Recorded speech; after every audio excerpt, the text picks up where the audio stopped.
ఇందాక మనం గోవా గురించి మాట్లాడుకున్నాం, ఇప్పుడు అనుకోకుండా కేటీఆర్ టాపిక్ కూడా వచ్చింది కాబట్టి నేను ఇంకొకటి చెప్పాలనుకుంటున్నా. మొన్న మార్చ్ 25 నుంచి ఏప్రిల్ 1st వీక్ వరకు, అంటే అంతకుముందు ఎంతమంది వెళ్ళారో మనకు తెలియదు, ఆ డేట్స్ చెప్తున్నా. కలాన్గుట్ ఏరియాలో, గోవా కలాన్గుట్లో బే బొటీక్ అనే హోటల్లో కొంతమంది స్టే చేశారు. టీఆర్ఎస్ వాళ్ళు, బీఆర్ఎస్ వాళ్ళు. అంటే ఐ మీన్ వాళ్ళకి ఇది ఎంపీ ఎలక్షన్ సందర్భంగా వాళ్ళకి ఏదో ట్రిపుల్ అనౌన్స్ చేసి పంపారు వీళ్ళందరినీ గోవాకి. ఓకేనా. మిరాండా బీచ్ రిసార్ట్స్ లో అండ్ ఇక్కడ టిటోస్ లైన్ ఎంట్రన్స్ లో, నేను అడ్రస్లతో హోటల్తో సహా చెప్తున్నా, అక్కడ కొంతమంది స్టే చేశారు. గోవా అదే టిటోస్ లైన్ లో మే ఫ్లవర్ బీచ్ రిసార్ట్ లో బిజోవ్, అది ఒక హౌస్, బిజోవ్ guest house or something cottages అని ఉంటుంది, దాంట్లో కొంతమంది స్టే చేశారు. కలాన్గుట్ లో కొంతమంది, అంజునాలో కొంతమంది, వేగేటార్ లో కొంతమంది, చాలా మంది స్టే చేశారు. వీళ్ళెవ్వరు కూడా బిల్లులు కట్టాల, బిల్లులు కట్టకుండా ఎగ్గొట్టి వెళ్ళారు. ఇప్పుడు నేను ఇందాక చెప్పిన బే బొటిక్ లో అయితే ఇక్కడ నుంచి షామీర్పేట నుంచి ఒక టీం వెళ్ళింది. వాళ్ళు ఇప్పటికీ 3 లక్షలు ఇవ్వాలి. ఫోన్లు చేసి మాట్లాడుతూ ఇదిగో ఇస్తాం అదిగో ఇస్తాం అంటున్నారు, కానీ ఎవ్వడు రూపాయి ఇవ్వాలి. అందరు గోవాలో డబ్బులు ఎగ్గొట్టి వచ్చారు. టీఆర్ఎస్ వాళ్ళు, బీఆర్ఎస్ వాళ్ళు. వీళ్ళు మరి వాళ్ళు వీళ్ళకి ఎవరి డబ్బులు ఇచ్చి పంపారో తెలియదు, మరి వాళ్ళు మింగి వీళ్ళకి ఇదిగో ఇస్తాం అదిగో ఇస్తాం, హైదరాబాద్ బోగని ఇస్తాం, బిల్లు మా సార్ ఇస్తాడు, వాళ్ళు ఇస్తారు, వీళ్ళు ఇస్తారు అని చెప్పి ఎగ్గొట్టారు. ఇప్పుడు నేనేమంటున్నా అంతే, ఎందుకు చెప్పాల్సి వచ్చిందంటే, ముందు గోవాలో వీళ్ళందరినీ బిల్లులు కట్టమని చెప్పండి కేటీఆర్ కి.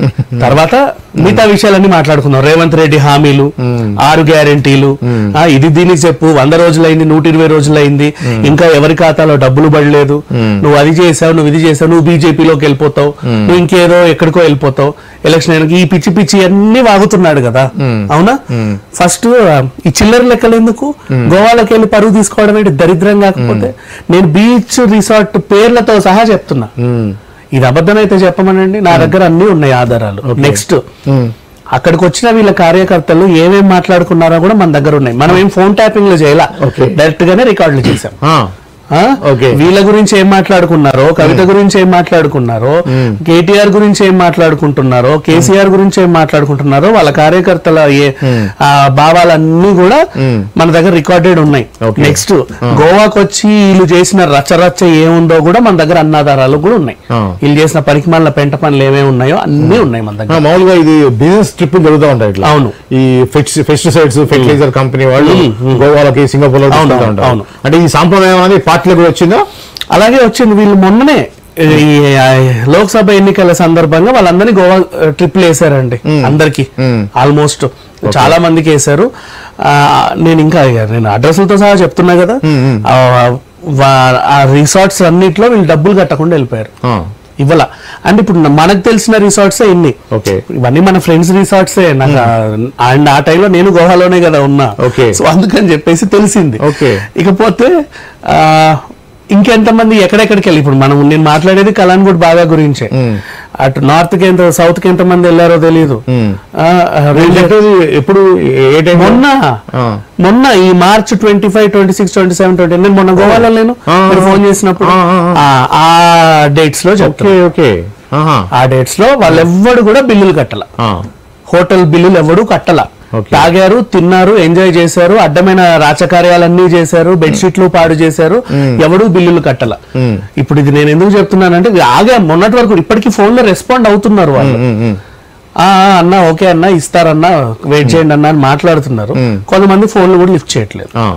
ఇప్పుడు వాళ్ళందరినీ బిల్లులు కట్టించమని చెప్పండి కేటీఆర్ కి. ఎవడైతే ట్రిప్ ఆర్గనైజ్ చేశాడో మరి ఆ దద్దమ్మలందరికీ అక్కడికి వచ్చి చేసిన రాచకార్యాలన్నిటికీ బిల్లులు కట్టమని చెప్పండి. తర్వాత ఈయన రేవంత్ గురించి మాట్లాడవచ్చు, ఆయన హామీల గురించి మాట్లాడవచ్చు.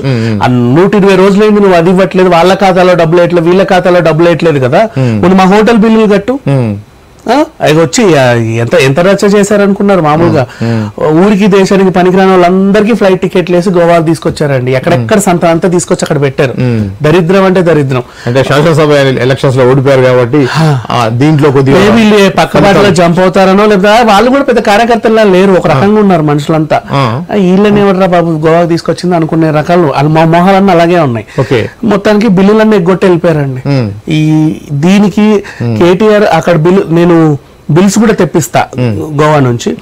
అవన్నీ అంటే మనకు తెలిసినవే, ఇంకా మిగతా వాళ్ళు ఎంతమంది ఎగ్గొట్టారో తెలియదు, నేను ఇంకా కనుక్కుంటున్నా. అండ్ వీళ్ళ చేసిన రాజకార్యాలకు సంబంధించిన వీడియోలు కూడా మన దగ్గర ఉన్నాయి. ఇప్పుడు గోవా లాంటి ఏరియాలో డిఫరెంట్ ఏరియాస్ నుంచి వస్తుంటారు, రకరకాల మనుషులు వస్తుంటారు. అక్కడ డ్రగ్ కల్చర్, మత్తు పదార్థాలు విపరీతంగా, వీళ్ళకి బీఆర్ఎస్ సంబంధించిన నేతలు ఏమేమి రాజకీయ ఎన్ని కథలు పడ్డారో కూడా మన దగ్గర వీడియోలు. ఏంటంటే గోవాలో ఉన్న హోటల్స్ యజమానులు జాగ్రత్తగా ఉంటారా, ఇటువంటి పోకిరి గ్యాంగ్ వస్తుందని డబ్బులు కట్టుకుంటే వెళ్తారు. మన తెలుగు వాళ్ళు అక్కడ ఉంటే మనకు తెలిసిన వాళ్ళు ఎవరన్నా ఉన్నారా హోటల్ ఉన్నారంటే అదే మన వాళ్ళు ఉన్నారు రా పాపు, అక్కడ ఉన్నారు ఇక్కడ ఉన్నారు ఎల్లు అంటే మన పిల్లలే వాళ్ళకి అన్న రా అన్న ఇక్కడ ఉండి అది ఇది అని చెప్పి దగ్గరుండి అకామిడేషన్లు ఇచ్చారు. అంటే మాట సాయం. ఇప్పుడు చెప్పిన మిరాండా బీచ్ రిసార్ట్ లో బిల్ సెటిల్ అయింది, and next May flower beach resort లో బిల్ సెటిల్ అయింది. ఓకేనా? అండ్ నెక్స్ట్ మళ్ళీ అయోరాలో కూడా బిల్ సెటిల్ అయింది. బే బొటిక్ లో మాత్రం బిల్ సెటిల్ అవ్వాలా, అండ్ ఇంకో ఆక్టోపస్ లో బిల్ సెటిల్ అవ్వాలా, బ్లూ బీచ్ రిసార్ట్ లో బిల్ సెటిల్ అవ్వాలా. అక్కడ 3 లక్షలు, ఇక్కడ 2 లక్షలు, ఇంకో దగ్గర 2.5 ఎంతో లక్షలు. ఈ 3 రిసార్ట్ లోనే 10 లక్షలు. ఇంకా కొన్నిట్లలో కూడా ఇండిపెండెంట్ గా అట్ట వెళ్ళిన వాళ్ళు ఉన్నారు, వాళ్ళు కూడా డబ్బులు కట్టాల. మీకు ఇంత థరో నాలెడ్జ్ గోవా మీద ఉందంటే మరి మీ గురించి ఏంటి, మీరు ఏంటి రెగ్యులర్ గా వెళ్తుంటారా? నేను రెగ్యులర్ గా వెళ్తుంటాను, నా ఫ్రెండ్స్ అందరూ అక్కడే ఉన్నారు. ఇప్పుడు నేను నెలకు ఒకసారి గోవాలోనే ఉంటాను, పెద్ద విషయమేం కాదు, నీకు తెలుసు ఆ విషయం. నేను తరచుగా వెళ్తానే ఉంటా, రెగ్యులర్ గా వెళ్తానే ఉంటా. నాకు అదొక ఇంకో లాగా పుట్టిల్లు లాగా అనుకో. మనం ఈ నెలంతా వాగి ఉంటామా, కాసేపు 4 రోజులు రిలాక్స్ అయ్యి నేను వస్తాను.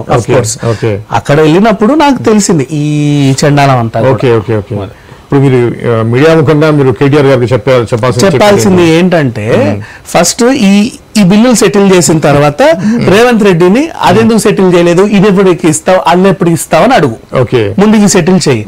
అండ్ రేవంత్ రెడ్డి ఇచ్చింది అది ప్రభుత్వ సొమ్ము, అధికారికంగా జనాలకి అకౌంట్ లోకి వెళ్ళేది. ఇది మీ నీచప్పు సొమ్ము. అండ్ బిల్లులు ఎగ్గొట్టొచ్చారు, దరిద్రంగా బిల్లులు ఎగ్గొట్టొచ్చారు. అండ్ అసలు మాట్లాడుకోవడానికి కూడా చండాలంగా ఉంది. అది ఇంకా అది ముఖ్యంగా మాట్లాడాల్సి వస్తే, ఇప్పుడు యూట్యూబ్ ఛానల్స్ వాళ్ళకి, ఎవరైతే యూట్యూబ్ ఛానల్స్ లో వాళ్ళకి వ్యతిరేకంగా కొంత మాట్లాడుతున్నట్టుగా వాళ్ళు ఫీల్ అవుతున్నారో, వాళ్ళకి నోటీసులు పంపించడానికి మనం ఏ విధంగా చూడొచ్చు? యాక్చువల్గా పత్రికా స్వేచ్ఛ అనేది అన్నిటికీ ఉంటుంది కదా, వాళ్ళకి మేము కూడా ఒకవేళ మన నోటీస్ వస్తే మనము పంపిస్తాము. ఏం రిప్లై ఇస్తామంటే, సుప్రీంకోర్టే ఇచ్చిందండి తీర్పు, సోషల్ మీడియాలో మనల్ని అడ్డుకునే వాళ్ళు ఎవరు లేరు. Of course.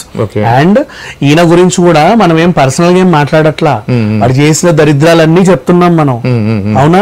ఇప్పుడు లిక్కర్ స్కామ్ గురించి దేశమంతా మాట్లాడుకుంటుంది, దేశమంతా ఇవ్వకుండా మాకెందుకు ఇవ్వాలి నోటీసులు? మాట్లాడొద్దా? అంటే నువ్వు చేయలేదని నీకు తెలిస్తే, నీ కాన్ఫిడెన్స్ నీకుంటే, కోర్టు పిచ్చిదా, సిబిఐ పిచ్చిదా, ఈడీ పిచ్చిదా, మేము ఎందుకు మాట్లాడొద్దు?